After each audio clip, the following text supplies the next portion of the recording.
Hebrew 10:22. మనస్సాక్షి కల్మషము తోచకుండానట్లు ప్రోక్షింపబడిన హృదయములు గలవారమును నిర్మలమైన ఉదకముతో స్నానము చేసిన శరీరములు గలవారమునై ఉండి విశ్వాస విషయములో సంపూర్ణ నిశ్చయత కలిగి యథార్థమైన హృదయముతో మనము దేవుని సన్నిధానమునకు చేరుదము. ప్రియ దేవుని బిడ్డలారా, మనము దేవుని సన్నిధానమునకు చేరవలసిన విధానం, అక్కడ ఎన్నో విషయాలు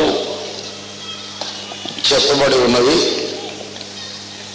మీరు మీ సొంత ధ్యానము కొరకు విషయాలు నోట్ చేసుకోవచ్చు. తెర మూయవలసిన తెర మనకు మార్గాన్ని చూపాలంటే ఆ తెర చినిగిపోవాలి. దీనికి సాదృశ్యముగానే యేసు మరణించినప్పుడు దేవాలయములోని తెర, గర్భాలయములోని తెర పైనుండి కిందికి నడిమికి రెండుగా చిరిగిపోయింది. కనుక తెర చినిగిపోయింది అంటే మానవులకు ద్వారం ఏర్పడింది, దేవుని దగ్గరికి వెళ్ళటానికి ద్వారం ఏర్పడింది. ఇంతకుముందు దేవుని సన్నిధానమునకు చేరే మార్గము బయలుపరచబడలేదట. 9వ అధ్యాయంలోనికి రండి, ఫిబ్రవరి 9:8. దీనిని బట్టి ఆ మొదటి గుడారము ఇంకా నిలుచుచుండగా అతి పరిశుద్ధ స్థలములో ప్రవేశించు మార్గం బయలుపరచబడలేదని పరిశుద్ధాత్మ తెలియజేయుచున్నాడు. ప్రాచీన నిబంధన కాలములో దేవుని సన్నిధానమునకు చేరే మార్గము తెలియపరచబడలేదు. దీనిని బట్టి ఈ పాఠం మనకు పరిశుద్ధాత్మ చెబుతున్నాడు. తెర ఉండింది. ఆ తెర లోపలికి ప్రవేశించడానికి అప్పట్లో సామాన్యులకు వీలు లేదు. ప్రధాన యాజకుడు ఒక్కడే వెళ్ళాలి. అది కూడా ఎప్పుడు పడితే అప్పుడు కాదు, సంవత్సరానికి ఒక్కసారి. మళ్ళీ రెండోసారి యాజకుడు పోయినా చచ్చిపోతాడు, ప్రధాన యాజకుడు పోయినా చచ్చిపోతాడు. ఒకసారి అనుమతించబడ్డాడు, సంవత్సరానికి ఒక్కసారి. మరొక్కసారి వస్తాను ప్రభు అంటే నో, రావడానికి వెళ్ళలేదు. ఆ గుడారము మనకు పాఠం చెబుతోంది. మానవుడు దేవుని సన్నిధానానికి చేరే మార్గం అప్పట్లో తెలియపరచబడలేదు. యేసు శరీరం అనే తెర చినిగిపోవట ద్వారా మనము దేవుని సన్నిధానమునకు, సృష్టికర్త సన్నిధానమునకు చేరే మార్గం తెలియపరచబడింది గనుక అదొక reason. That's one reason. And first reason, Yesu శరీరమును తెర కల్వరి శిలువ మీద చినిగిపోవటం ద్వారా మనుష్యుడు దేవుని సన్నిధానమునకు చేరవలసిన మార్గం బయలుపరచబడింది గనుక ఇప్పుడు మనం దేవుని సన్నిధానానికి చేరుదాం. దూరంగా ఉండొద్దు, అందరూ దేవుని సన్నిధానమునకు రండి. ఎందుకు దూరంగా ఉంటారు? దేవుడు మార్గాన్ని చూపించాడు, తానే చీలిపోయి ఆయన మార్గాన్ని ఏర్పరిచాడు. ఇంకా దూరంగా ఉండాల్సిన అవసరం లేదు. రండి, దేవుని సన్నిధానానికి చేరుదాం. రెండవ కారణము గనుక అన్నాడు. ఏమిటంటే ఆయన రక్తము వలన పరిశుద్ధ స్థలమున ప్రవేశించుటకు మనకు ధైర్యము కలిగి ఉన్నది గనుక. ఒకప్పుడు మనుషులకు ధైర్యం లేదు, ఎందుకంటే తమ పాపమును బట్టి మనుషులకు ధైర్యం లేదు. దేవుడేమో పరిశుద్ధుడు, మానవుడేమో పాపి. ఆయన దగ్గరికి వెళ్తే భస్మైపోతామేమో, కాలిపోతామేమో, బూడిదైపోతామేమో, మొత్తబడి కనీసం కుష్ఠరోగులం అవుతామేమో. అలా అయిపోయారుగా. ఉజ్జాకు కుష్ఠొచ్చింది, దేవుని సన్నిధికి వెళ్ళి అయోగ్యుడిగా వెళ్ళాడు, దేవుని చిత్తానికి విరోధంగా వెళ్ళాడు, కుష్ఠొచ్చేసింది. మందసాన్ని ముట్టుకుంటే ఉజ్జా చచ్చిపోయాడు క్షణంలోనే. దేవుని సన్నిధికి వెళ్ళటానికి ధైర్యం లేదు అప్పట్లో. అయితే ప్రియులారా, ఇప్పుడు మనకు ధైర్యము కలిగి ఉన్నది. దేని ద్వారా అంటే యేసు రక్తము ద్వారా మనకు ధైర్యం కలిగింది. ఎవరైనా రావచ్చు. ప్రయాసపడి భారము మోసుకొనుచున్న సమస్త జనులారా నా దగ్గరికి రండి. ఎంత ప్రేమతో పిలుస్తున్నారు. సమస్త జనులారా. అందులో మంచిగా బ్రతికిన వాళ్ళు ఉండొచ్చు, పనికి మాలిన బ్రతికిన వాళ్ళు ఉండొచ్చు. ఎవరైనా సరే, నీ అర్హత, నీ బ్రతుకు, నీ స్థితి, నీ గతి ఏదైనా నా యుద్ధకు రండి అని ఆయన పిలుస్తున్నాడు. ఎవరిని పిలుస్తున్నాడో చూడండి. యాకోబు పత్రిక 4:8 చూడండి. దేవుని యొద్దకు రండి, అప్పుడు ఆయన మీ యొద్దకు వచ్చును. పాపులారా, ద్విమనస్కులారా. ఏమండి? 4:8 పాపులారా రండి, ద్విమనస్కులారా రండి. కొంతమంది అంటూ ఉంటారు, నాకంత ఇంకా స్థిరమైన విశ్వాసం లేదండి, అప్పుడప్పుడు డబుల్ మైండెడ్గా ఉంటూ ఉంటాను. ఇవాళ ప్రార్థన మీద అదే పాపం మీద మనసు పోతుందండి. ఏమంటే ద్విమనస్కులారా మీరు కూడా రండి. అయ్యా నేను మంచివాడిని కాదు అంటే, పాపులారా మీరును రండి, దేవుని యొద్దకు రండి. దేవుని బిడ్డలారా, మనకు ధైర్యము కలిగి ఉన్నది. ఆయన మనల్ని ఇప్పుడు కాల్చివేయడు. ఉజ్జాకు వచ్చినట్టు మనకు కుష్టు రాదు, ఉజ్జా చచ్చిపోయినట్టు మనం చచ్చిపోం. ఎందుకంటే మన వ్యాధులను మన మరణమును యేసు శిలువలో మోసాడు గనుక. ఇప్పుడు దేవుని దగ్గరకు వచ్చినందుకు నాకు ఎంతో దెబ్బ రావాలి, కానీ ఆ దెబ్బ యేసు శిలువ మీద భరించాడు. మనకు ధైర్యము కలిగి ఉన్నది. మన క్రయధనం ఆయన చెల్లించాడు. మొట్టమొదటి కారణం తెరచినిగింది, దారి ఏర్పడింది గనుక మనం దేవుని సన్నిధానమునకు చేరుదాం. రెండవది ధైర్యం అనేది వచ్చింది. యేసు రక్తము ద్వారా ధైర్యం అనేది కలిగింది గనుక మనం ఆయన సన్నిధానమునకు చేరుదాము. తర్వాత ఆ 10వ అధ్యాయంలో మనకి ఇంకొక రీజన్ చెబుతాడు. మనకు గొప్ప ప్రధాన యాజకుడు ఉన్నాడు గనుక. అహరోను కంటే శ్రేష్ఠుడు, ఆ మొదటి నిబంధన కంటే శ్రేష్టమైన నిబంధనకు పూటకాపు ఆయన మనకున్నాడు. గొప్ప ప్రధాన యాజకుడు మనకున్నాడు. దేవుని బిడలారా, గనుక మనము దేవుని సన్నిధానమునకు. యాజకుడు ఎప్పుడు కావాలి తెలుసా? మనం పరిశుద్ధులుగా ఉన్నప్పుడు యాజకుడు అక్కర్లేదండి. యాజకుడు కావలసింది ఎప్పుడంటే తప్పు జరిగినప్పుడే, యోగ్యత లేనప్పుడే యాజకుడు కావాలి. చూడండి ఆ సత్యాన్ని. 1 యోహాను పత్రిక 2వ అధ్యాయం 1వ వచనం చదవండి. 1 యోహాను 2:1. నా చిన్న పిల్లలారా, మీరు పాపము చేయకుండా వలెనని ఈ సంగతులను మీకు వ్రాయిచున్నాను. ఎవడైనను పాపము చేసిన ఎడల, చూసారా, ఎవడైనను పాపము చేసిన ఎడల నీతిమంతుడైన యేసుక్రీస్తు అను ఉత్తరవాది తండ్రి యొద్ద మనకున్నాడు. పాపము చేసిన ఎడల యేసు ప్రధాన యాజకుడు ఉన్నాడు. ఏంటి? పాపం చేయకపోతే లేడా అండి? పాపం చేసిన ఎడలనే యేసు అక్కడ ఉన్నాడా? మనం పాపం చేయలేదు అనుకోండి, యేసు అక్కడ లేడా? అర్థం ఏంటి? మనం చేసినా చేయకపోయినా ఉన్నాడు.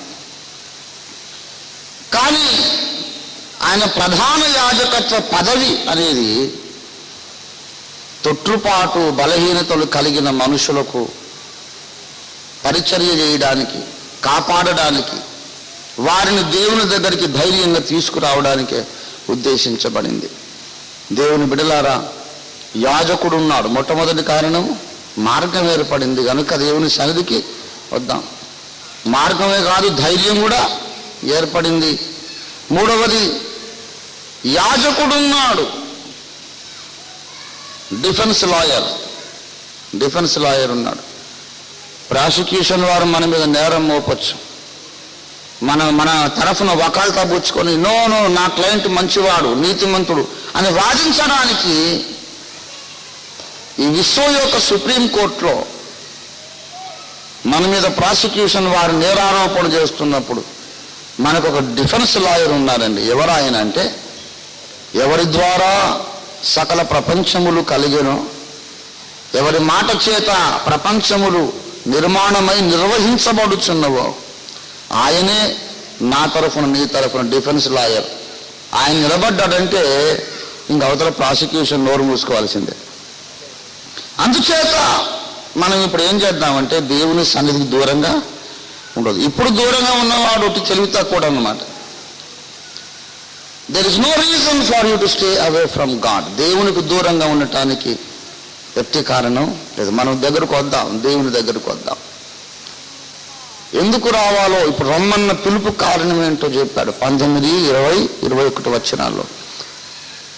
రావలసిన విధానం ఏదో 22లో చెబుతున్నాడు. How to come before the presence of God. దేవుని ముందుకు ఎట్లు రావాలి. ఎట్లా రావాలంటే చెబుతున్నాడు, వినండి. ప్రోక్షింపబడిన హృదయములు గలవారమై రావాలి, నిర్మలమైన ఉదకముతో స్నానము చేసిన శరీరములు గలవారమై రావాలి.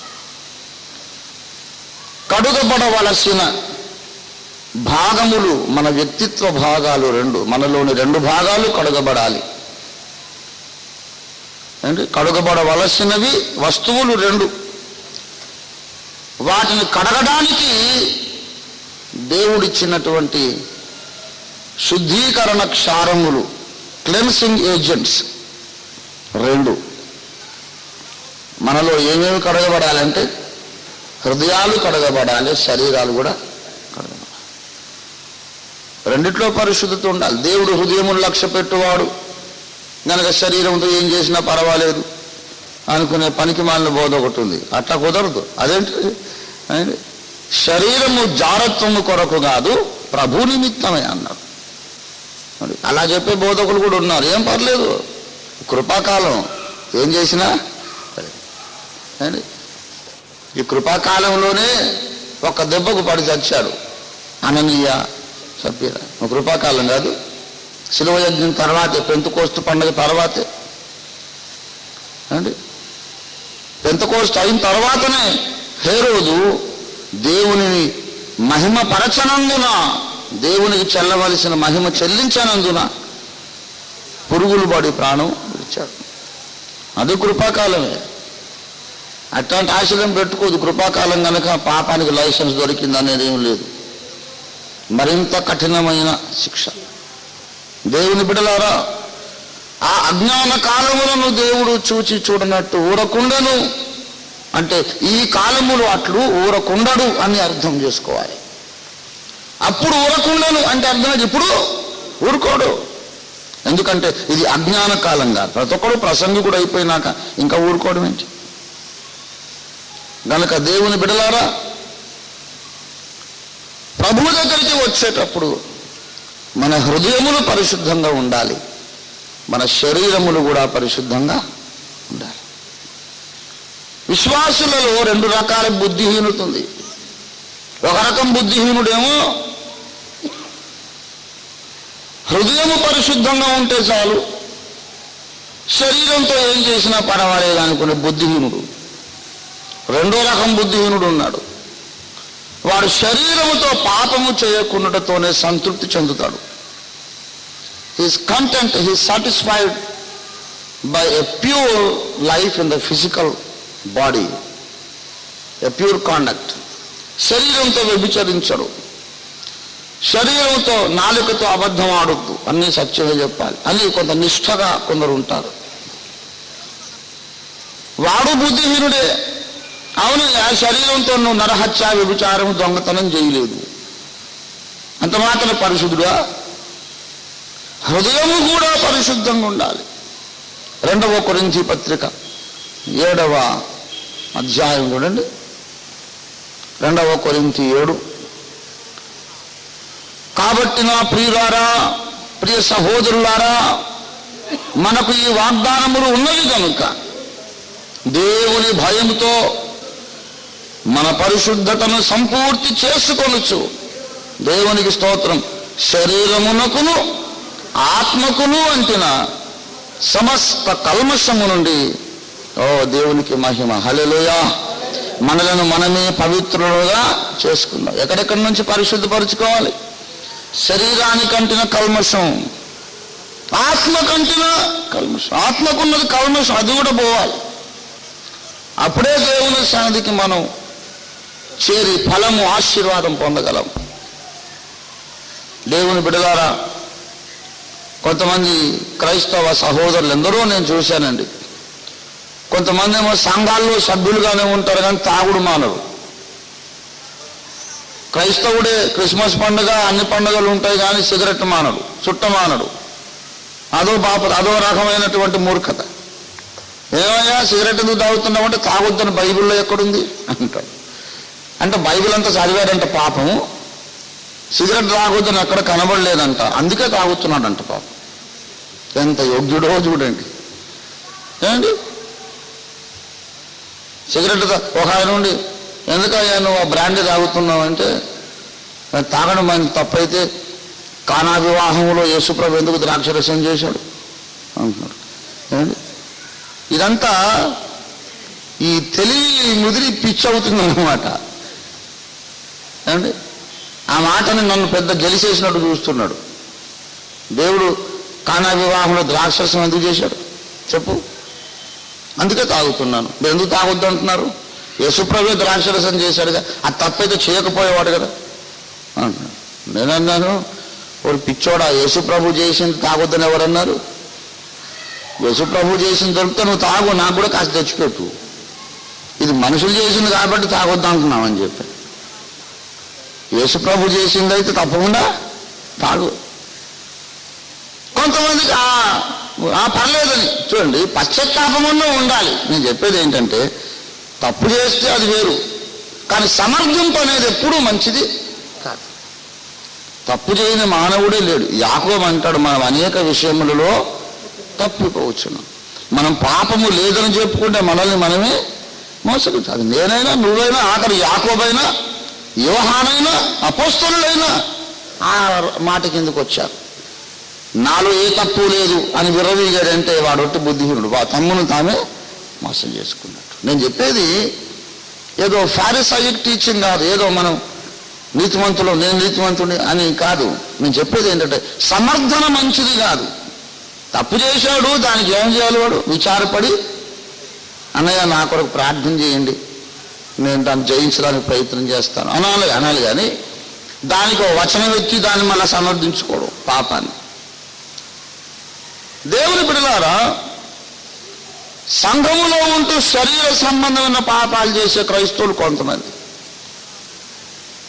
వాళ్ళని ఏమంటారంటే నామకార్థ క్రైస్తవ సంఘాలు. ఏమండి సారాబుడ్లతో క్రిస్మస్ చేసుకుంటారు ఏమిటండి? ఏమండి రెవరెండ్లే బోధ చేసి దిగి వచ్చేప్పుడే చుట్ట కాలుస్తారు ఏమిటండి? మనం మారు మనస్సు పొందాలి అని కొన్ని మారు మనస్సు సంఘాలు బయలుదేరినాయి. సిగరెట్ మానడానికి భక్తికేంటి సంబంధం? లోక సంబంధం, రక్షణ పొందని వాళ్ళు ఎందరో సిగరెట్ మానేవాళ్ళు నేను చూపిస్తాను లేరా? అది నువ్వు నేను మానేది ఏంటి? అది ఆరోగ్య సమస్య, అది భక్తి సమస్య కాదు. ఏమండి నువ్వు భక్తి కాకపోయినా, భక్తుడు కాకపోయినా ప్రసంగి చెప్పాను, నీ దేహమును చెరుపు దానిని నీలోంచి తొలగించుకో. సిగరెట్ ఎందుకు తాగొద్దు, బ్రాండీ ఎందుకు తాగొద్దు అంటే, విషం ఎందుకు తాగొద్దు, అది అందుకే తాగొద్దు. అదేమో గబుక్కుని పనిచేసే విషయం, ఇదేమో స్లో పాయిజను. ఒక 5 సిగరెట్లు తాగితే గంట సేపు ఆయుష్ తగ్గిపోతుందని డాక్టర్లు చెప్పారు. అలాగే ఒక 50 సిగరెట్లు తాగాడు అనుకోండి, అప్పుడు 10 గంటలు తగ్గిపోతుంది. అలాగే స్లో పాయిజన్ అది, దానికి క్రైస్తవ్యానికి అదేం సంబంధం లేదు. గవర్నమెంట్ వాళ్ళు సువార్త చెబుతున్నారా? ప్రతి చోట రాశారుగా, సిగరెట్ తాగుట ఆరోగ్యమునకు అని కదా, స్టాట్యూటరీ వార్డింగ్, చట్టబద్ధమైన. అంటే ఈవాంజలిస్టా? సువార్త కూడా. సువార్తకు దీనికి సంబంధం లేదు. ఆరోగ్యం కొరకు మానాలి. దాన్ని పెద్ద పులిపిట్ మీద బల్ల గుద్ది చెప్పడం అదేందండి? అది వాక్యమర్మమా ఏమన్నా? అది లోక జ్ఞానం ఉన్నవాడు ఎవడైనా, తన శరీరాన్ని ఆరోగ్యాన్ని కాపాడుకోవాలనుకున్నవాడు ఎవడైనా చేయాల్సిన పని. అది మానినందుకు నాకు పరలోకం గ్యారెంటీ అదేం లేదు. అది మానినందుకు నీకు ఆరోగ్యం గ్యారెంటీ, పరలోకం గ్యారెంటీ అని కాదు. ఇవన్నీ మానుకున్నాం. కానీ ప్రియులారా, మరి హృదయమును కడుక్కోవడానికి ఈ మారు మనస్సు పొందిన సంఘాలు కూడా శ్రద్ధ చూపడం లేదు. అది ఇంకో బుద్ధిహీనత. త్రాగుడు వ్యసనములన్నీ మానారు, దేవునికి స్తోత్రం. కానీ భయంకరమైన అవిధేయత హృదయంలో ఉండిపోయింది. అసూయ, ద్వేషము, కపటము, వేషధారణ. మరి వీడి సంగతి ఏంటి? 1 పేతురు 2వ అధ్యాయంలో చెప్పాడు, మీరు ప్రభువు దయాళుడని రుచి చూచి ఉన్న ఎడల సమస్తమైన వ్యభిచారమును, దొంగతనమును, నరహత్యను మానుడి అన్నాడా? ప్రభువు దయాళుడని రుచి చూచి ఉన్న ఎడల సమస్తమైన దొంగతనమును మానుడి, జారత్వమును మానుడి అని చెప్పాడా? ఏం చెప్పాడు? సమస్తమైన దుష్టత్వమును, కపటమును, వేషధారణ, అసూయ, ఇవన్నీ శరీరానికి సంబంధమైనవి కాదు. వేషధారణ, కపటము, ఏమండి, అసూయ, ఇవన్నీ దేనికి సంబంధించినవి? హృదయ సంబంధమైన పాపములు. ప్రపంచ చరిత్రలో అత్యంత ఘోరమైన క్రైమ్, అత్యంత ఘోరమైన నేరం ఏంటో చెప్పగలరా? ఎన్నో హత్యలు జరిగినాయి, కానీ సృష్టికర్త అయినటువంటి దైవ కుమారుణ్ణి మనుషులు చంపిన ఆ నేరాన్ని మించిన నేరం ఇంకోటి లేదు. ఎందరినో చంపారు, మహాత్మా గాంధీని చంపారు, ఎందరినో చంపారు. కానీ పాపరహితుడు, పాప పరిహారకుడు, అందరి పోషకుడు, అందరి రక్షకుడు, అందరిని స్వస్థపరచువాడు, సర్వజీవుల జీవాధారమైనటువంటి ఆ జీవాధిపతిని చంపారు. That's the worst crime in the human history. అంత ఘోరమైన దారుణ నేరానికి కారణం ఏంటో తెలుసా? వారు అసూయ చేత యేసును అప్పగించిన పిలాతు ఎరిగి ఉండెను. అసూయను ఖండించే బోధలు ఉన్నాయా ఈ రోజుల్లో? బిల్ గ్రాహం గారు 7 deadly sins అని ఒక బుక్ రాశారు. 7 deadly sins. అందులో ఎక్కడ కూడా ఆయన అడల్టరీ, మర్డర్ మెన్షన్ చేయలే. అయోధ్యలే అవి మనం ఎందుకు చేస్తాం? దేవుని బిడ్డలు ఎవరు మనం చేయలేమండి. మీరు ఆ మాటే వదులుకోవటం మంచిది. అసలు మనం అయ్యేలా చేయగలుగుతాం, చేయలేం. హత్య మీరు చేయగలరా? కనుక ప్రియులారా, మనం ఆ హత్యలు, మానభంగాలు అవన్నీ మన వల్ల అయ్యే పనులు కాదు. అసలు ఎలా చేస్తారో నాకు అర్థం కాదు. ఎలా చేయగలడు మనిషి? అండి, దేవుని బిడ్డల మన యందు పరిశుద్ధాత్మ ఉన్నాడు. దేవుని వాక్యం అనే బీజం మనలో ఉంది. యేసు రక్తం ప్రవహిస్తోంది. మన వల్ల ఆ నీచ కృత్యాలు జరగవు. కానీ అంత మాత్రాన మనం పరిశుద్ధులమని భ్రమపడద్దు. అసూయ విశ్వాసులలోని పాపం. స్లాండర్, కిట్టని వ్యక్తి మీద దుష్ప్రచారములు చేయుట ఘోరమైన నేరం. యాకోబు అన్నాడు, దయచేసి 1వ అధ్యాయం చూడండి. యాకోబు 1వ అధ్యాయం 26, 1వ అధ్యాయం 26వ వచనం. ఎవడైనను తన నోటికి కళ్ళెము పెట్టుకొనక, ఎవడైనా నోటికి కళ్ళెం పెట్టుకొనక తన హృదయమును మోసపరుచుకొనుచు భక్తి కలవాడనని అనుకొనిన ఎడల వాని భక్తి వ్యర్థమే. చాలా మంది పాస్టర్లకు కూడా నోటికి హద్దు ఉండదండి. ఓ ప్రసంగాలు చేస్తాడు, కానీ తన కిట్టని వ్యక్తులు గూర్చి ఒక చెడ్డ మాట పలుకకుండా ఉండలేడు. అనాలేదో వాడి మీద ఒకటి ఇంత బొడ్డు చల్లాలి. చల్లితేనే వీడికి ఆత్మానందం, ఆయక నిద్ర వస్తుంది రాత్రి, లేకపోతే నిద్ర పట్టదు. మహానాలుకను పదును చేసి అపనిందలు సృష్టించడంలో ప్రావీణ్యం సంపాదించారు క్రైస్తవులు. ఎటు కాకుండా మాట్లాడతారు, అవుననకుండా కాదనకుండా దొరకకుండా. ఓఫిర్ గారు ప్రసంగాలు బాగా చేస్తారు కానండి, ఆయన పర్సనల్ లైఫ్ ఆయన మనకెందుకు లేండి, ఆయన దేవుడు దాసుడు, దేవుడు చూసుకుంటాడు అని. అసలు ఏది బాగుందనడు, బాగాలేదనడు, ఫలానా తప్పనడు. ఆయన మనకెందుకులేండి, ఇలా అన్నాను అనకండి, పెద్ద ఆయన బాధపడదు. మన అదొకటి పెద్ద ఆయనంట అనాల్సిందన్న నిప్పంటిచ్చి ఊరుకున్నాడు హాయిగా. ఇది అవతల చెప్పడు.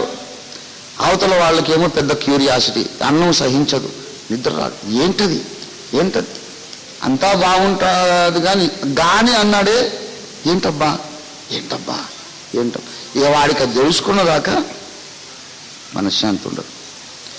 ఇక చెప్పేవాడు లేడు, వీడిని అడుగుతాడు మళ్ళీ, ప్లీజ్ చెప్పరా నాయన చెప్పు, ఏం చేశాడు ఏం చేశాడు.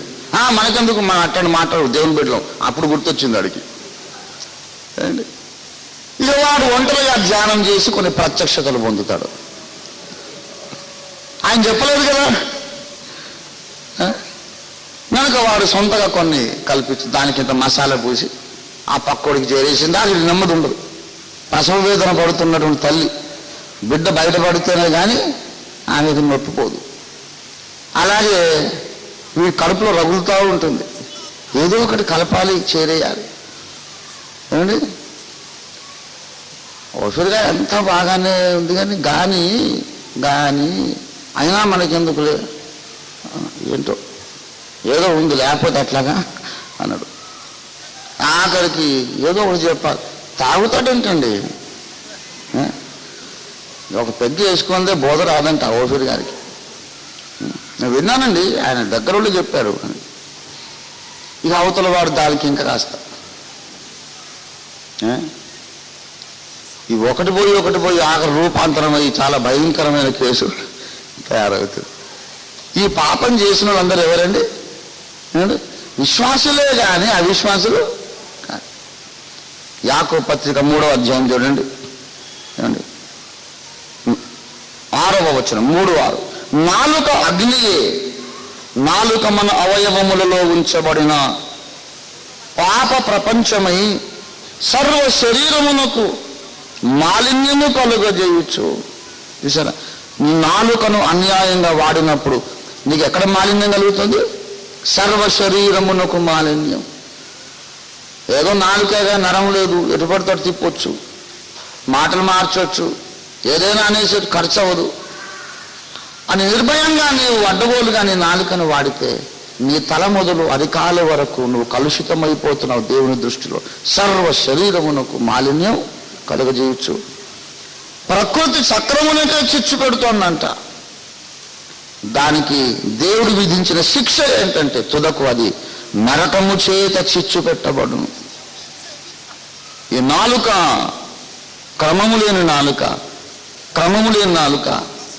భయము లేని నాలుక కుటుంబాలకు చిచ్చు పెడుతోంది, సంఘాలకు చిచ్చు పెడుతోంది. ఆఖరికి ప్రకృతి చక్రమునకే చిచ్చు.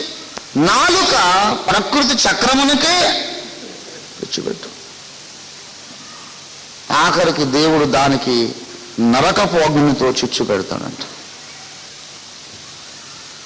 వాడు జారత్వం చేసినందుకు కాదు, నరహత్య చేసినందుకు కాదు, నాలుకతో కుటుంబాలకు, దేశాలకు, సంఘాలకు చిచ్చు పెట్టినందుకు ఈ నాలుకను పట్టుకెళ్ళి నరకంలో పడేస్తాడు.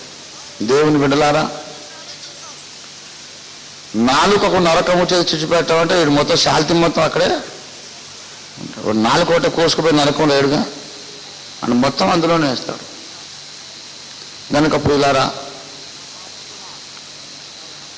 విశ్వాసులలోని ఘోర పాపములలో జారత్వము, నరహత్య అసలు చెప్పుకోదగినవే కాదు. అసలు వాళ్ళు చేయలేరండి. సరైన విశ్వాసికి పాపం చేద్దామనే తలంపు రాగానే గుండె దడదడదడలాడి ముచ్చముటలు పోసి వాడు అప్పటికే దొంగ చూపులు చూసేవాడన్నా నా తలంపు వచ్చింది, పక్కోడు పట్టేశాడా ఏంటని చూసుకుంటాడు. అప్పుడు ఏంటబ్బా నాకు ఈ తలంపు వచ్చింది, పక్కోడికి ఏమైనా వాసన తగిలిందా, వాడికి ఒకవేళ వివేచన ఉందేమో కొంపదీసి లోపల పాపం తలంపు రాగానే గట్టిగా హల్లెలూయా స్తోత్రం అంటూ దొంగ చూపులు చూస్తుంటారు. ఎవరైనా పట్టేసాడు భయానికి. తలంపుకే ఉలికి పడే మనుషులు. వీడు పోయి అంత పెద్ద పని ఏం చేసాడు, నేను నమ్మను అలా చేశాడంటే. నేను నమ్మనండి, నాకు తెలుసు. ప్రియులారా, విశ్వాసులు ధైర్యంగా చేసే పాపాలు ఏంటంటే అసూయ, వేషధారణ, దూషణ మాటలు. దేవుని బిడ్డలారా, ఇవన్నీ ఈ కల్మషములన్నీ మనము కడుక్కొని దేవుని సన్నిధానమునకు చేరుదము. దేవుని స్తోత్రం కలుగునుగా. హల్లెలూయా అండి. క్రైస్తవ సంఘములలో 2 రకాలని చెప్పా. శరీర పాపములు చేయుచు క్రైస్తవులమని అనుకున్నవారు, ఇంకొకరెవరు? శరీర పాపము మాత్రమే మాని సంతృప్తి చెందేవాడు. హృదయ పాపాన్ని పట్టించుకొని బుద్ధిహీనుడు. వాడు ఇంకా పెద్ద బుద్ధిహీనుడు అండి. కొంతమంది తాగే క్రైస్తవులు నాకు తెలుసు, ఎవడి మీద ఒక్క చెడ్డ మాట అనరు. నాకు తెలుసు, చాలా క్రమంగా మాట్లాడతారు. ఏదన్నా మనం అన్నా సరే నాయన అది మనకు అనవసరం, వాళ్ళ పర్సనల్ మనకెందుకు అని అనేవాళ్ళు నేను చూశాను. తన సొంత బలహీనత ఏదో తనకు ఉంది తప్ప ఇంకోటి చిచ్చు పెట్టే బుద్ధి నేను చూశాను. కొంతమంది చాలా పరిశుద్ధులు, టీవీ కూడా చూడరు, టీవీ కూడా తాగరు, మనకి ఇయ్యరు, అంత పరిశుద్ధులు. గాలి సుఖం అండి, అది సుఖమైందండి. వాడు మొత్తం దేశానికే ఒక చీడ పురుగు. వాడు చేయబట్టి ఊరికనే పక్కింటి ఆయనతో మాట్లాడుతూ, ఏమండి నేను మీరు ఆఫీస్కి వెళ్ళంగానే ఒక అబ్బాయి ఎవరు వచ్చాడండి, వరుసగా 3 రోజులు అనేసాడు అనుకోండి, అయిపోయింది. భార్య భర్తలు తమ్ముడు చచ్చి ఇక వాడు విడాకులు కొట్టుకుపోవటమే. అనుమాన బీజం నాటింది అనుకోండి, అవుట్. అది మళ్ళీ దాన్ని ఎవడు వెళ్ళగొట్టలేడు. అన్నిటికంటే పెద్ద దయ్యం అనుమానం. ఏమే నేను ఆఫీస్కి వెళ్ళగానే ఎవడు వస్తున్నాడంటే నీ సంగతి తెలియదా, ఇక వీడు పెద్ద రెచ్చిపోతాడు. ఎవరండి, నాకేం తెలుసు, ఈ అమ్మాయికి తెలియదు. వాడు మళ్ళీ అక్కయ్య గారు ఏంటి బావగారి మధ్య ఏదో మిమ్మల్ని బాధపడు అటువంటి నాకు తెలుసులేండి, ఆఫీసులో టైపిస్టు కొత్త వచ్చిందిలే, అప్పటి ఓ అదా అప్పటి నుంచి మీరు నన్ను అని ఏం పైసా ఖర్చు పెట్టకుండా ఓ సంసారాన్ని మహానుభావులు ఉన్నారండి. అంతకన్నా నేను అంటున్నాను, ఆ సిగరెట్ ఏదో తాగినోడు నయం, వాడు ఇంకొకరికి చిచ్చుపెడు, తనకు తానే చిచ్చు పెట్టుకుంటున్నాడు. తన సొంత శరీరానికే చిచ్చు తప్ప ఇంకెవడికి హాని లేదు, తనకే హాని. ఈ దౌర్భాగ్యుడు దేశానికే ఒక హాని, ఒక చీడ పురుగు. దేవుని బిడలారా, ఖబర్దార్, విశ్వాసిగా నీవు అట్లాంటి పాపానికి నీవు అలవాటయ్యావంటే, నాలుక పాపానికి అలవాటయ్యావంటే నువ్వు విశ్వాసం అయినా సరే నరకానికి వెళ్తావు. దేవుడు చెప్తున్నాడు, జాగ్రత్త. ఎవరికి రాశాడు? యాకోబు పత్రిక ఎవరికి రాశాడండి? విశ్వాసులకా అవిశ్వాసులకా? విశ్వాసులకే రాశాడు. నాలుక చాలా జాగ్రత్త, అది అగ్నియే, సర్వ ప్రకృతి చక్రానికి చిచ్చు పెట్టే అగ్ని. దేవుడు దానికి నరకంతో చిచ్చు పెడతాడు అని విశ్వాసికి రాశాడు. ఎవడైనా నోటి కళ్ళెం పెట్టుకోకపోతే వాని భక్తి వ్యర్థమే. అంటే భక్తి వలన వానికి ఏ ఫలమును ఆశించాడో ఆ ఫలం దొరకదు, అది వ్యర్థం. ఏ ఫలమును ఆశించి భక్తిగా బతుకుతున్నాం మనం? పరలోకాన్ని చేరాలి, పరలోకాన్ని పొందాలి, పరలోకంలో చేరాలి, అది మన ఆశ. అందుకు భక్తిగా ఉంటున్నాం. భక్తికి అర్థమైపోవడం అంటే ఇప్పుడు పరలోకమునకు చేరకపోవుట అని అర్థం. భక్తి సఫలం అవడం అంటే పరలోకానికి చేరడమే భక్తికి సాఫల్యం. భక్తి వేస్ట్ అయిపోయిందంటే వీడు అక్కడ చేరడు. పాపం ఎందుకు చేరడు? నాలుకకు కళ్ళు పెట్టుకోలేదు. తీవ్రమైనటువంటి పాపం, ఎంతో తీవ్రంగా ఖండించవలసిన పాపం. 7 deadly sins లో బిల్లీ గ్రహాం గారు ఇది కూడా చెప్పారు. ద స్లాండరస్ టంగ్, అదే స్లాండర్ అనేది డెడ్లీ సిన్ అన్నారు. జలసీ డెడ్లీ సిన్ అన్నారు. దేవుని బిడ్డలారా, ఇంకా ఇంతని చెప్పుకోవచ్చు ఆ విషయంలో. ప్రతి తరములోనే ప్రవక్తను ద్వేషించేవారు ఉన్నారు. ఎందుకు? అసూయ. వాడు నాకంటే చిన్నవాడు కదా, వాడికి ఎందుకు అంత జ్ఞానం ఉండాలి? నాకన్నా సేవలో తక్కువ సమయం, తక్కువ ఏళ్ళు ఉన్నాడు కదా, జూనియర్ కదా, ప్రజలందరూ ఎందుకు అతనికి బ్రహ్మరథం పట్టాలి? అతడే జ్ఞాని, నేను జ్ఞానం కాదా? వాడిని ఎవడు గుర్తించకుండా నేను చేస్తాను. నన్ను అన్నారు కొంతమంది, నువ్వు బైబిల్ పట్టుకొని వీధుల్లో తిరగడానికి వీల్లేని పరిస్థితి కల్పిస్తాం అన్నారు నన్ను. ఎందుకు? అసూయ. ఏమయ్యా అందరూ నిన్ను దేవుడిలాగా పూజిస్తారేమిటి, నువ్వే దేవుడువా అని నేనన్నానా? నా అనుచరులు అన్నారా? వాడంటాం నువ్వు దేవుడువా? ఎప్పుడు చెప్పాను నేను? యేసయ్య దేవుడు అన్నాను కానీ నేను దేవుడు అనలేదు. ప్రజలందరూ నిన్ను నెత్తులు పెట్టుకుంటున్నారు కాబట్టి తలెత్తుకొని వీధుల్లో తిరగలేకుండా నేను ఇలా నాలుకతో దేవుని బిడ్డలారా, ఏం చేయలేకపోయారు, వాళ్ళే తలదించుకొని పోయారు. కానీ ఒక క్రైస్తవుడు, విశ్వాసి, అన్య భాషలు మాట్లాడే ఆత్మాభిషిక్తుడు కూడా ఈ మాట ఎందుకు అన్నాడంటే, హృదయంలో అసూయ అనే పాపం. కోరహు మోషే మీద తిరుగుబాటు చేయడానికి అసూయ కారణం. కనుక శుద్ధి చేయబడవలసిన భాగములు 2 కదా. మొట్టమొదటిది శరీరము శుద్ధి కావాల్సింది. ఏమైనా ఉంటే ప్రభావాన్ని క్షమించు, ఇంకోసారి ఆ పని చెయ్యను చెప్పుకోవాలి. దాంతోపాటు హృదయ పరీక్ష కూడా అవసరం. శరీరములు హృదయములు శుద్ధి చేసుకొని దేవుని సన్నిధానానికి చేరుదాం. శుద్ధి చేయబడవలసిన వస్తువులు ఏంటన్నాడు? శుద్ధి చేయడానికి ఉపయోగించే డిటర్జెంట్ పౌడర్స్ 2. మొట్టమొదటిది రక్తము, రెండవది దేవుని వాక్యం. ప్రోక్షింపబడిన హృదయములు కలిగిన వారమై అన్నారు. ప్రోక్షణ అనే మాట రాగానే అక్కడ ఏమున్నదని అర్థం? రక్తం ఉన్నదని అర్థం. ప్రోక్షణ అనే మాట ఎక్కడుందో అక్కడ రక్తం ఉన్నది. ఫిబ్రవరి 9:21 చూడండి. అదే విధముగా గుడారము మీదను సేవా పాత్రలన్నిటి మీదను ఆ రక్తమును ప్రోక్షించను. రక్తమును ప్రోక్షించను. ప్రోక్షణ అంటే పైనుండి ఇలా పోయటం అన్నమాట. పైనుండి ఇలాగ చిలకరించడం. దేవుని బిడలారా, ప్రోక్షింపబడిన హృదయాలంటే రక్త ప్రోక్షణము మన మీదికి రావాలి. రెండవది స్నానములు చేసిన శరీరం. అంటే మామూలుగా స్నానం చేయాలి. కొంతమంది చర్చికి ఎందుకు రాలేదంటే కొంతమంది చెప్పారు నాకు, అన్నయ్య వద్దామని చాలా ప్రయత్నం చేశాను, స్నానం చేద్దామంటే వీలు, ఆ టైం కరెంటు పోయింది, హీటర్ పని చేయలేదు, ఇంకా ఈ మురికి శరీరంతో ఎట్లా రావాలని రాలేదని చెప్పిన వాళ్ళు ఉన్నారు నాకు. నిజంగా నేను చెప్పాను, ఒక పిచ్చోడా ఎంత పని చేశావు, శరీరం ఏదో మొహం కాళ్ళు కడుక్కొని రావాలి, స్నానం చేయకపోతే రావద్దని ఏంటి దేవుడు చెప్పాడా? దేవుడు హృదయమును లక్ష్య పెట్టుచున్నాడు.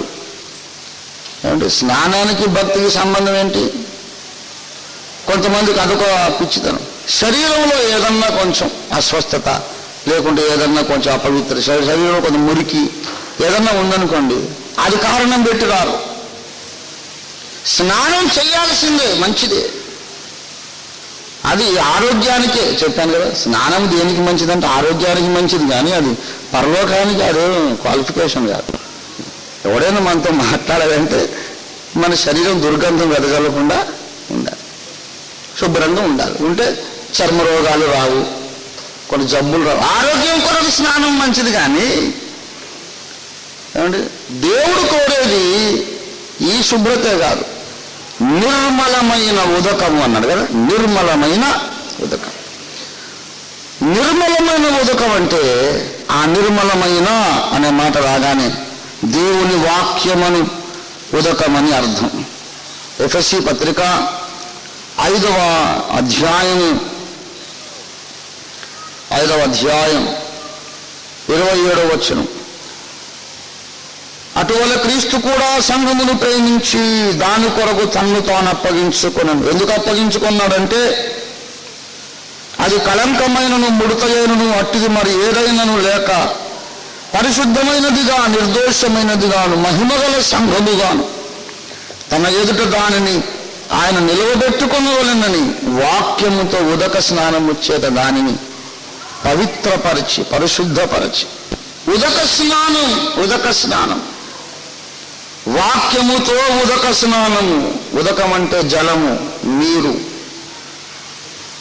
దేవుని బిడలారా, వాక్యమనే ఉదకము చేత మనము శుద్ధీకరించబడాలి. యేసు ప్రభు రక్తము ద్వారా శుద్ధీకరించబడాలి. విశ్వాసికి సంపూర్ణ శుద్ధి, సంపూర్ణ పరిశుద్ధత కలగాలంటే, సంపూర్ణ పవిత్రత రావాలంటే రక్తము మరియు వాక్యము 2 పనిచేయాలి. రక్తము చేత వాక్యము చేత కడుగబడ్డ విశ్వాసి శరీరమందును హృదయమందును పరిశుద్ధుడై ఉండగలుగుతాడు. అట్లు మనము దేవుని సన్నిధానమునకు చేరుదాం. దేవుని బిడ్డలారా, ఆదివారపు ఆరాధనలో ప్రాముఖ్యమైనటువంటి ఘట్టం, అసలు ప్రధానమైన ఘట్టం, ఆదివారపు ఆరాధనలో ముఖ్యోద్దేశం ప్రభు యొక్క రొట్టె విరిచి ప్రభు శరీరమును తినడం, ప్రభు రక్తమును త్రాగడం. చాలా సంఘాలకి ఈ విషయం తెలియదు. అసలు ఆదివారం ఎందుకయ్యా కూడుకోవడం అంటే రొట్టె విరుచుటకే. అన్మిస్టేకబుల్గా క్లియర్గా చెప్పబడింది. అపొస్తలుల కార్యాలు 20వ అధ్యాయం 6, 7 2 వచనాలు కలిపి చదివితే విషయం అర్థమవుతుంది. చదవండి. పులియని రొట్టెల దినములు అయిన తరువాత మేము ఓడ ఎక్కి ఫిలిప్పి విడిచి 5 దినముల్లో త్రోయకు వచ్చి అచ్చటనే 7 దినములు గడిపితే. ఎచ్చట త్రోయలోనే 7 దినాలు ఉన్నారు. 7 రోజులు అయ్యాక ఆదివారం వచ్చింది. ఆదివారమున మేము రొట్టె విరుచుటకు కూడుకొని ఉన్నప్పుడు, ఏమండి, అంతకుముందు శనివారం కూడా అక్కడే ఉన్నాడు. 7 రోజులు బట్టి అక్కడే ఉన్నాడు. సోమవారం అక్కడే ఉన్నాడు, మంగళవారం ఉన్నాడు, బుధవారం, గురువారం, శుక్రవారం, శనివారం అక్కడే ఉన్నాడు 7 రోజులు.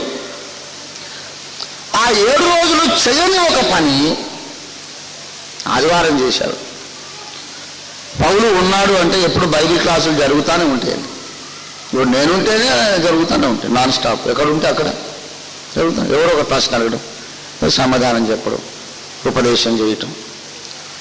అలాగే పౌలు ఉన్నప్పుడు కూడా వదిలేస్తారా? ఊరికనే నేను వదలరు. పౌలుని ఎవరు ఊరికనే వదిలేరండి. పౌలున్న దగ్గర ఎవరో ఒకరు పక్కకు రావడం, అన్నయ్య నాకు డౌట్ ఉంది, నాకు సంగతి అర్థం కాలేదు, నాకు ఒక ప్రార్థన చెయ్యి, నేను ఏం చేయాలో సలహా చెప్పు, నా సమస్యలు ఉంది. అస్తమానం ఉదయం సాయంత్రం ప్రార్థన కూటాలు జరుగుతూనే ఉన్నాయి.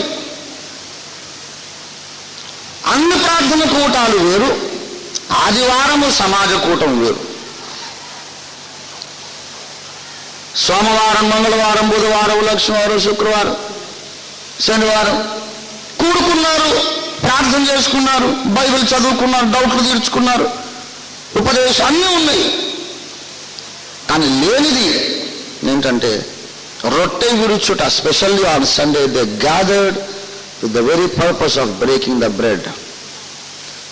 ఆదివారము కూడుకోవడానికి ఉద్దేశమే ఏమిటంటే రొట్టె విరుచుట. ఆ యొక్క పదబంధం, పదాల పొందిక గమనించాలి. ఆదివారము మేము కూడుకొని ఉన్నప్పుడు రొట్టె విరవబోచుండగా అనలేదు. రొట్టె విరుచుటకే కూడుకున్నాడు. రొట్టె విరుచుటకే కూడుకున్నాడు. ఏదో ఎలాగో కూడుకున్నాం కాబట్టి రొట్టె విరుద్దామని కాదు. అసలు కూటానికి వచ్చిన పర్పసే అది. అందరూ చంకలో బైబిల్ పెట్టుకొని వస్తున్నారు. ఎక్కడికండి వెళ్తున్నారు అంటే రొట్టె విరవడానికి వెళ్తున్నామండి, రొట్టె విరవడానికి అని చెప్పుకుంటూ వచ్చారు. మరి రొట్టె విరవకపోతే ఎందుకట ఆదివారం వచ్చేది అంటే ఆరాధించుకోవడానికి. సరే, ఆదివారమే ఆరాధించాలనా? ఏమండి, సూర్యోదయం మొదలుకొని సూర్యాస్తమయం కనుక యెహోవా నామము స్తుతి నొందదగినది. అనుదినమును ఆయన్ని మనం ఆరాధించాలి. అనుదినమే కాదు, అనుక్షణం స్తుతించాలి. ఆదివారమే స్పెషల్గా స్తుతించాలి ఏముంది? ప్రతిరోజు, ప్రతి గంట, ప్రతి క్షణము స్తుతించాలి. కానీ ఆదివారం ఒక ప్రత్యేకమైన పని చేయడానికే కేటాయించబడింది, నియమించబడింది. అదేమిటంటే రొట్టె విరుచుట. కొంతమంది అసలు బైబిల్ చదవరండి, బోధకులు అయిపోతారు. నాకు అర్థం కాదు. మళ్ళీ నన్ను రాండి అంటాడు, తోక తొండం ఏం తెలియకుండా మాట్లాడి. ఒక ఆయన అన్నాడు నాతో, అదేంటది మీరు ఆదివారం అన్న ఒక్క మాట పట్టుకుంటే అయిపోయిందా? అసలు ప్రతిదినము రొట్టె విరుచడం ఉంది మీకు తెలుసా అన్నాడు. ఎక్కడుందయ్యా? లేదు. ఉంది. మళ్ళీ గుడ్లు రెండు ఒకటి. అదే పిచ్చుకోక లేదలా లేదని చెబుతూ ఉంది. చూడు ఏమి చూడు, 114 సార్లు చూశా, ఇంకా చూసేది లేదక్కడ ఉంది చూడండి. అని అంటాడు. అపొస్తలుల కార్యాలు 2వ అధ్యాయం. అక్కడ లేదు, ఇప్పుడు లేదని చెప్పినప్పుడన్నా కొంచెం విలియం అనేది కనబరచాలి. లేదు బాబు, అక్షరముక పట్టి 114 సార్లు చదివా. లేదు అంటే ఉంది చూడు ఏంటి ఉంది చూడు మీరు చదువు అని చెప్పా. అపొస్తలుల కార్యాలు 2వ అధ్యాయం 46. మరియు వారు ఏక మనస్కులై ప్రతిదినము దేవాలయములో తప్పక కూడుకొనొచ్చు, ఇంటింట రొట్టె విరుచుచు. ప్రతిదినం అనేది ఏ క్రియకు వాడబడింది? దేవాలయంలో కూడుకొనుట ప్రతిదినం. రొట్టె విరుచుట ఇంటింట. ఎక్కడ విరిచాడో చెప్పాడు కానీ ఎన్నాళ్ళకు ఒకసారి విరిచాడో చెప్పలేదు. విశ్వాసులు తప్పు మాట్లాడవచ్చు. నువ్వు 30 ఏళ్ళ బట్టి సేవ చేసి ఆ వచనం తప్పు కొటేషన్ వేయడం చాలా తప్పు. విశ్వాసులు గొర్రెలు తప్పు మాట్లాడవచ్చు, నాయకులు సరి చేయవచ్చు. దాని నాయకుడే ఎదురొచ్చి బైబిల్ అడ్డంగా మాట్లాడుతుంటే ఇంకా సంగతి ఏం జరుగుతుందండి? కనుక ప్రతిదినము రొట్టె విరుచుటం లేదు. వాళ్ళు ప్రతిరోజు దేవాలయంలో తప్పకుండా కూడుకున్నారు. రొట్టె విరిచేటప్పుడు మాత్రం ఆలయంలోనే విరవాలనే నిబంధన లేదు. ఇంటింటా రొట్టె విరిచింది ఎప్పుడు ఆదివారమే, అపోస్తలిక పద్ధతి. ఇంటింటా విరిచిదని ఎందుకన్నాడంటే, అమ్మా ఒక కాలము వచ్చుచున్నది, ఈ పర్వతము మీదనైనను యెరూషలేములోనైనా తండ్రిని ఆరాధింపరు. యథార్థముగా ఆరాధించువారు స్థలములను బట్టి కాదు, ఆత్మయందు సత్యముతో ఆరాధిస్తారు. తను ఆరాధించువారు అట్టివారే కావాలని తండ్రి కోరుచున్నాడు. స్థలములకు ప్రాముఖ్యత పోయిందని చెప్పడం అన్నమాట. ఇంటింట విరిచిరంటే స్పెషల్లీ అలాటెడ్ ప్లేసెస్ ఉన్నాయి కొన్ని, అక్కడనే విరవాలి అనేది లేదు. ఇంటింట విరిచారు. 2-3 ఎక్కడ వీలైతే అక్కడ. కానీ విరిచింది మాత్రం ఎప్పుడు అపొస్తలిక పద్ధతి ఏంటి? ఆదివారమున రొట్టె విరిచారు. మరి ఆదివారం గుడికి వెళ్ళే వచ్చావు, రొట్టె విరవకుండా వచ్చాం. అదేమైనా అపొస్తలిక పద్ధతేనా? మాదిరేనా? విధిగా తప్పకుండా క్రైస్తవుడు అన్నవాడు ఆదివారం రొట్టె విడుచుట దేవుని చిత్తమైనది. రొట్టె విడుచున్నప్పుడు ఎన్నో లాభములున్నవి కానీ అవన్నీ ఇప్పుడు చెప్పలేను. 1 కొరింథీ 11వ అధ్యాయం 28. కాబట్టి ప్రతి మనుష్యుడు తన్ను తాను పరీక్షించుకొనవలెను, అలాగు చేసి ఆ రొట్టెను తిని ఆ పాత్రలోనిది త్రాగవలెను. ప్రభు యొక్క రొట్టెను మనం విరవక ముందు విధిగా చేయవలసిన ఒక కార్యక్రమము స్వపరీక్ష. ప్రతి మనుష్యుడు తన్ను తాను పరీక్షించుకొనవలెను. పరీక్ష ఎందుకు పరీక్షించుకుంటారు? ఒకవేళ నాలో కల్మషము ఉన్నదేమో, దేవా నీకు ఆయాసకరమైన మార్గము ఉన్నదేమో, నన్ను పరీక్షించుము, నన్ను పరిశోధించి నా హృదయమును తెలుసుకొనుము. ప్రభువా నాలో ఏమైనా తప్పు ఉందేమో, గత వారంలో నిన్నేమైనా దుఃఖపరిచానేమో, ఏ విషయంలో తప్పిపోయానో చెప్పు నాయన. మనస్సులోన, హృదయంలోన, తలంపుల్లోన, ఆలోచన అభిప్రాయముల్లోన, మాటలోన, నడవడికలోన, శరీరంలో కల్మషమా, హృదయంలోన అని మనల్ని మనం పరీక్షించుకోవడానికి ఒక మంచి తరుణం ప్రభు భోజన సంస్కారం. ఎప్పుడైతే పరీక్షించుకుంటామో కల్మషం కనబడింది అనుకోండి, మనం ఏం చేస్తాం? వెంటనే కల్మషం ఉన్నదా, ఉండని అనుకుంటామా? ఏమనుకుంటాం? వెంటనే దాని మీద మనకు విచారం కలుగుతుంది, పశ్చాత్తాపం కలుగుతుంది.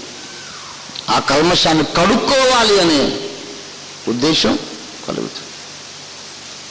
ఎవరైనా రోడ్డు మీద ఎదురొచ్చాడు అనుకుంటే, బ్రదర్ మీ ముఖానికి కాస్త మసంటినట్టు ఉందనంటే, మసంటిందా, థ్యాంక్ యూ వెరీ మచ్ అని అలా వెళ్ళిపోతాడా? మసన్నంగానే గర్వగా ఇది అర్థం, ఇది అర్థం చూసుకొని తుడుచుకొని కడుక్కున్న దాకా వాడికి ఇంకో ప్రోగ్రామే ఉండదు. ఇక ఏమైనా భోజనం పెట్టిన తర్వాత తింటాలే ముందు మసి తుడుచుకొని అంటాడు. ఏమండి, గనుక ప్రియులారా, నాలో ఒక మురికి కల్మషం ఉన్నది అని తెలిసిన మరుక్షణం మెంటల్గా సౌండ్ స్టేట్లో ఉన్నవాడు ఏం చేస్తారు? ముందు ఆ కల్మషం కడుక్కోవాలి. ప్రియులారా, స్వపరీక్ష చేసుకున్నప్పుడు రెండవ పని తప్పకుండా చేస్తాం. ఏంటంటే మన పాపములను మనం ఒప్పుకొనిన ఎడల ఆయన నమ్మదగిన వాడు, నీతిమంతుడు గనుక ఆయన రక్తము, యేసు రక్తము ఏమండి ప్రతి పాపము నుండి, సమస్త దుర్నీతి నుండి మనలను పవిత్రులుగా చేయు గనుక ప్రియులారా, అది విశ్వాసులకు రాయబడిన మాట. మొదటి యోహాను పత్రిక 1:7, 1:9 ఈ 2 వచనాలు అవిశ్వాసులకు రాయలేదు. ఎవరికి రాశాడు? విశ్వాసులకే.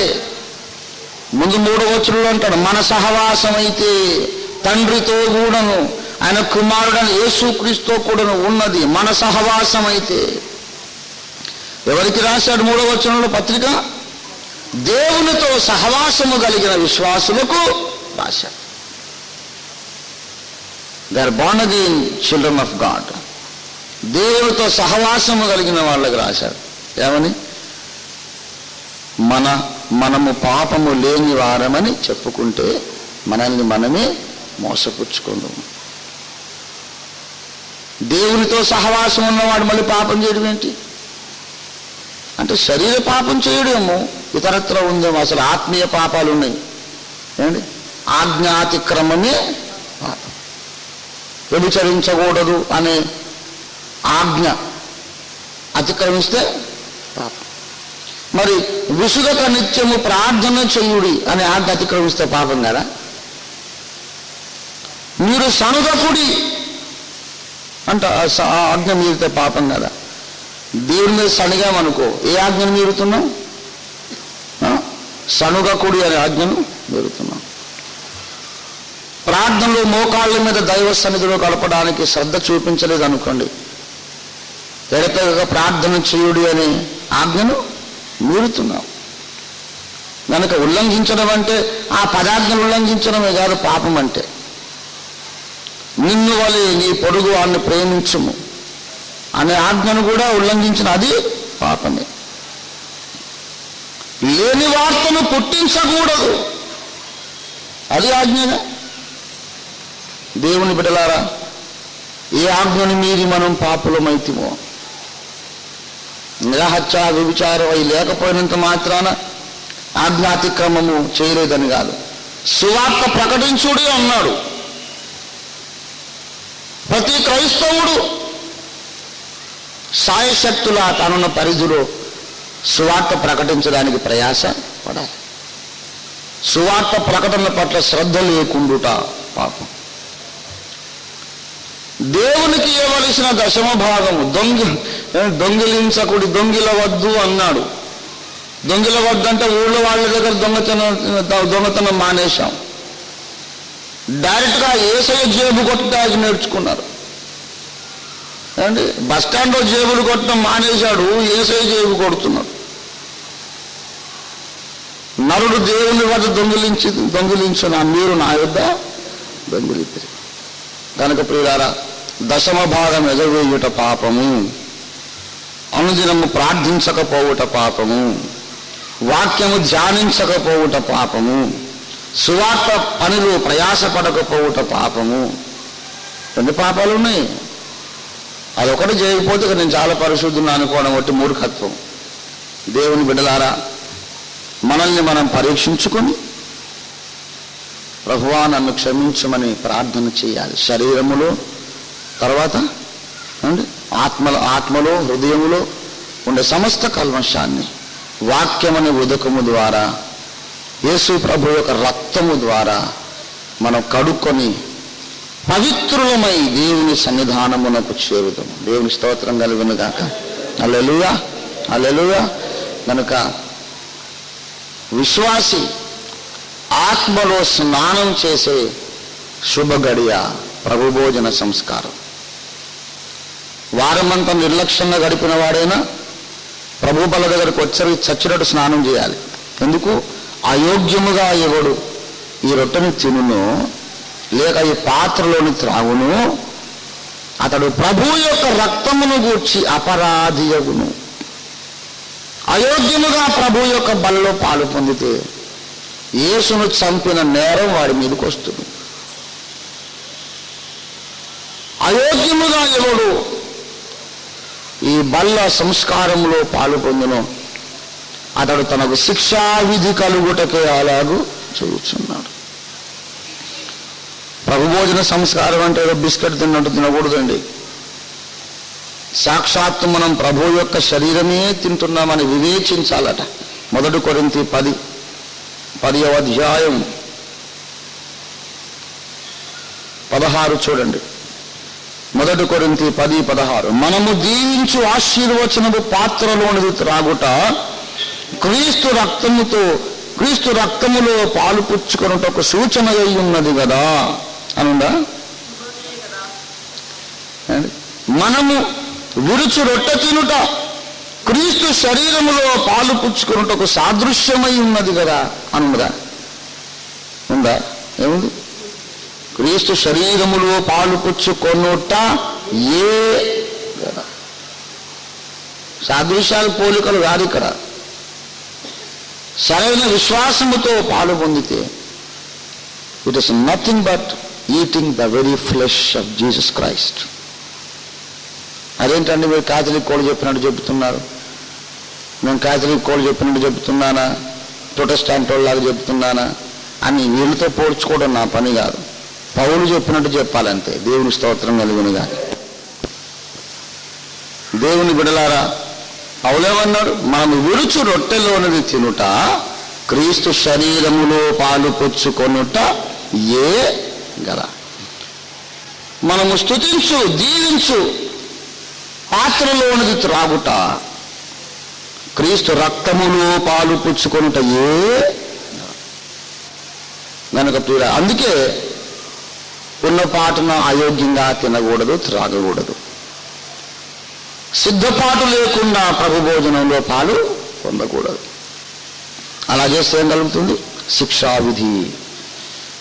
ఇందువలననే కదా మీలో కొందరు బలహీనులై ఉన్నారు కదా. చదవండి 1 కొరింథీ 11వ అధ్యాయం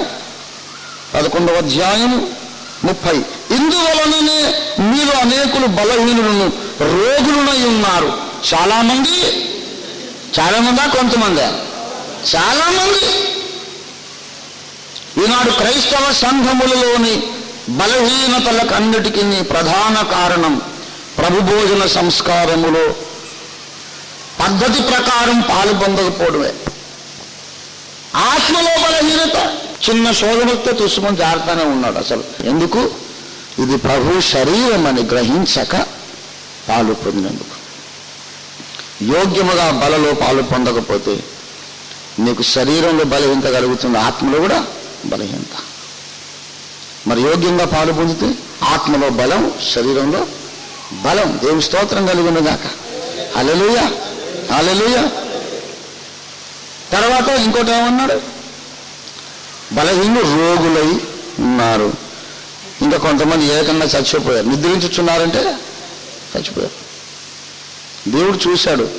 1 వారం అయోగ్యంగా పాలు పొందాడు. దేవుడు ఒక హెచ్చరిక మాట చెప్పి దిద్దుకుంటాడేమో చూశాడు. వీడు మళ్ళీ వచ్చే ఆదివారం, మళ్ళీ ఆదివారం ఒక 6 నెలలు ఇదే తప్పు చేయటం, ఒప్పుకోకపోవడం, మళ్ళీ వాళ్ళ పాలు పొందటం. పౌలేమో ఆదివారం తప్పకుండా ఇస్తాడు. వాడేమో పాలు పొందకపోతేనే భక్తిహీనుడు అనుకుంటారు ఏమో అందరి కోసం వీడు పాలు పొందుతున్నాడు. సిద్ధపడడం లేదు, కడుక్కోవడం లేదు, స్నానం చేయటం లేదు. సంఘంలో ఒక విశ్వాస గుర్తింపు కోసం చేతి ప్రభురట్ట తీసుకుంటున్నాడు. దేవుని ఆత్మ దుఃఖపడుతుంది. వీడు పాపములో కొనసాగుతున్నాడు, మనస్సాక్షిని చంపుకుంటున్నాడు, పాపం మానుకోకుండా నా శరీరాన్ని తింటున్నాడు. ఇలా చేస్తే వీడు ఇంకా చెడిపోయి ఆఖరికి భ్రష్టుడై నరకానికి వెళ్తాడేమో. కనీసం వాని ఆత్మను రక్షింపబడాలని వానికి శారీరక మరణము దేవుడు శిక్షగా విధించాడు. ఎంత భయంకరమో చూడండి. ఏదో సాదృశ్యమైతే అంత తీవ్రమైన శిక్ష రాదు. నువ్వు తినే రొట్టె నాకు తెలుసు. నువ్వు తినే రొట్టె మింగేటప్పుడు యేసయ్య శరీరమే లోపలికి పోతుంది, నువ్వు గ్రహించాలి. నువ్వు త్రాగే ద్రాక్షరసం గుటికేయంగానే యేసు రక్తమై లోపలికి వెళ్ళిపోద్ది. ఆ మర్మం అది ఎలా జరుగుద్ది బ్రదర్ అంటే నేను చెప్పలేను, నువ్వు చెప్పగలవా?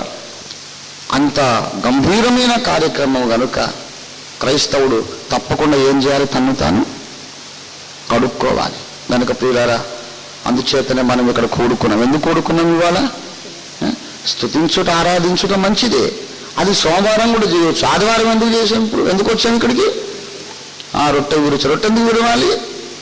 మనం అంతరంగమందు స్నానము చేయగలిగినట్లుగా అలా చేసి ఆశీర్వాద వారసులుగా మనం పాలు పొందుదాం. ప్రార్థన చేసుకుందాం. అందరూ తలలు వంచండి.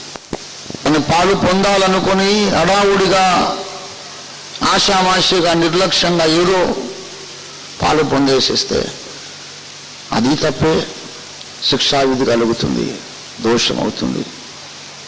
కనుక ప్రియులారా, మనం యోగ్యముగా పాలు పొందాలి. దేవుని సన్నిధానానికి చేరాలంటే ప్రభు బలకు ముందు మనల్ని మనం పరీక్షించుకొని, యేసయ్యా నీ రక్తము చేత నన్ను కడుగు, నీ రక్తము నాపై ప్రోక్షించు, నిర్మలమైన ఉదకమును నీ వాక్యమును ఉదక స్నానము చేత నన్ను పవిత్రపరచు, నా శరీరాన్ని కడుగు, కల్మషాన్ని కడుగు. శరీర కల్మషమే కాదు, ఆత్మీయ కల్మషం ఉంది నాలో, హృదయ కల్మషం ఉన్నది నాయన, క్షమించమని అడుగుదాం. శరీర ఆత్మ ప్రాణముల యందు పవిత్రీకరణ కావాలి ప్రియులారా. శరీరంలోనే పవిత్రత ఉంటే చాలదు చాలదు చాలదు చాలదు.